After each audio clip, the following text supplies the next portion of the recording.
हमारे देश के प्रधानमंत्री जो कि सामान्य वर्ग में जन्म लेते हैं, लेकिन 1992 में उनकी जाति को ओबीसी कर दिया जाता है और वो संसद में खड़े होकर बोलते हैं कि हम अति पिछड़े समाज से आते हैं। वाह मोदी जी। और जब वही सामान्य वर्ग अपने आरक्षण के लिए प्रोटेस्ट की मांग करता है तो उसे मना कर दिया जाता है, लेकिन शाहीन बाग में जब देश विरोधी नारे लगते हैं तो उसे परमिशन दे दी जाती है।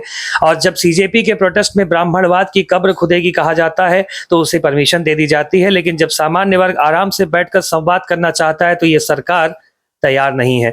1951 में जब आरक्षण लाया गया था तो कहा गया था कि लोग आर्थिक और राजनीतिक रूप से कमजोर हैं, इसलिए आरक्षण जरूरी है, लेकिन 2018 में आपकी ही सरकार ने कहा था लोग आर्थिक रूप से कमजोर हैं, तो वही मांग की जा रही है। लेकिन अगर आरक्षण हटा दिया जाएगा तो ऐसा लगता है कि सरकार अपनी राजनीतिक रोटी नहीं सेक पाएगी। शायद इसीलिए इस प्रोटेस्ट को परमिशन नहीं दी जा रही है। लेकिन ध्यान रखिएगा कि एक प्रोटेस्ट तो रोक दिया गया है, लेकिन अगले की तैयारी मेरे हिसाब से चल रही होगी, क्योंकि जेनजीज और आम नागरिक और सामान्य वर्ग अब जग चुका है।